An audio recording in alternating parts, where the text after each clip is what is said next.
Salve, Wanyambe. Selamat pagi saudara-saudari yang dikasihi Kristus. Mari kita mengawali hari baru dengan mendengarkan firman Tuhan yang diambil dari Injil Lukas pasal 11 ayat 29 sampai dengan 32. Tuhan bersamamu. Inilah Injil suci menurut Lukas. Sekali peristiwa, Yesus berbicara kepada orang banyak yang mengerumuni dia. Angkatan ini adalah angkatan yang jahat. Mereka menuntut suatu tanda, tetapi mereka tidak akan diberi tanda selain tanda Nabi Yunus. Sebab sebagaimana Yunus menjadi tanda bagi orang-orang Niniwe, demikian pula lah Anak Manusia akan menjadi tanda bagi angkatan ini. Pada waktu penghakiman, Ratu dari Selatan itu akan bangkit bersama orang dari angkatan ini, dan ia akan menghukum mereka. Sebab Ratu ini datang dari ujung bumi untuk mendengarkan hikmat Salomo.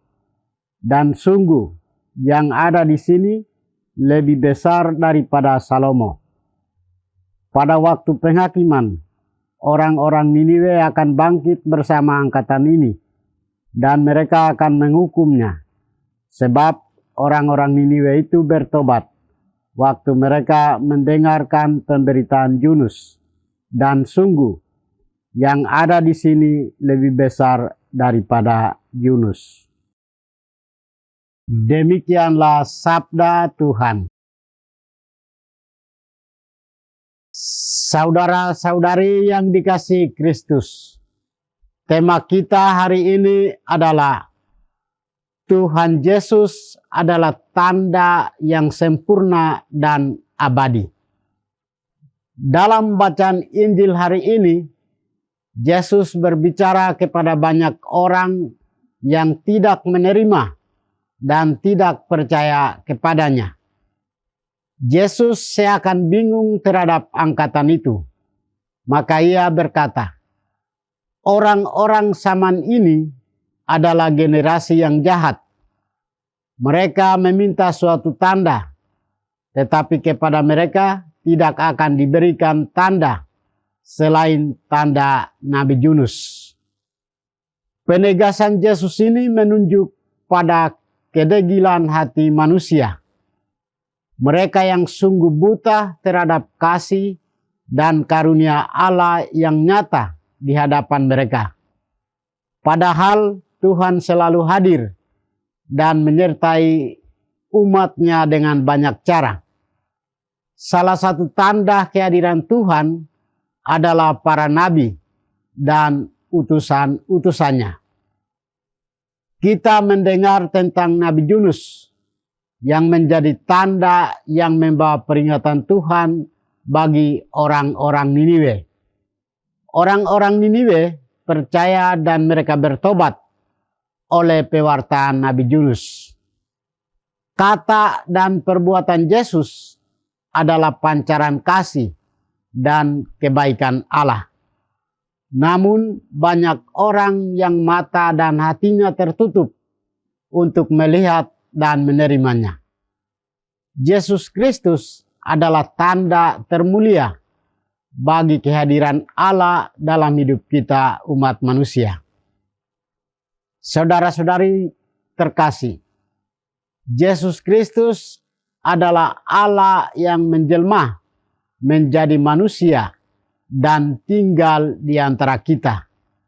Dia adalah tanda kehadiran Allah yang mengasihi manusia dengan kasih yang tiada batas dan mengantar kita kepada sukacita keselamatan. Kita pun tidak jarang mengalami kesulitan untuk memahami tanda-tanda kehadiran Allah dalam hidup kita. Oleh karena itu, Yesus mengajar kita untuk selalu mengasah dan memurnikan mata hati kita. Kita berusaha membuka diri dan membiarkan Roh Kudus, Roh Allah, terus menjernihkan mata dan menguasai hati kita. Dia selalu menyapa kita dengan penuh kasih melalui peristiwa-peristiwa yang kita alami dan jumpai.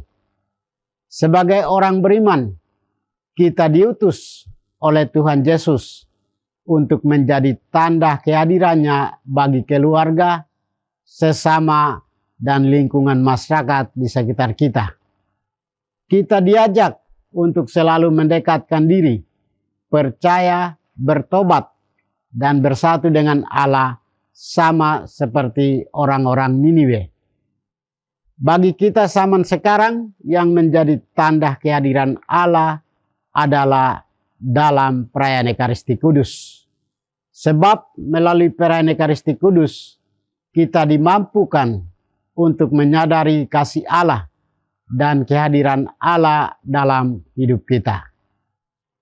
Marilah kita menjadi tanda kehadiran Allah dan menjadikan saluran berkat dan kebaikan Tuhan bagi sesama. Tuhan memberkati kita. Marilah kita berdoa.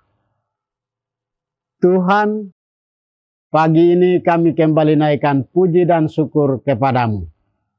Terima kasih sudah menjaga kami saat kami tidur maupun bangun. Terima kasih untuk udara sejuk dan segar pagi ini. Kami mohon, bukalah mata hati kami, agar kami mampu memandang kemurahan dan karya-Mu. Mampukan kami agar kami boleh memuji dan memuliakan-Mu melalui pekerjaan dan pelayanan kami hari ini. Bukalah hati kami agar kami menyadari kesalahan kami dan bertobat. Semoga dengan rendah hati kami menerima rahmat-Mu yang tinggal dalam hati kami. Kristus terang dunia, berkatilah keluarga kami. Jadikanlah kami alat kasih-Mu dan pantaskanlah kami menjadi hamba-Mu yang setia. Demi Kristus Tuhan dan pengantara kami. Tuhan bersamamu. Semoga kita sekalian, orang-orang yang kita kasih dan doakan, seluruh aktivitas kita hari ini dibimbing, dilindungi, dan diberkati oleh berkat Allah yang Maha Kuasa, Bapa dan Putra dan Roh Kudus.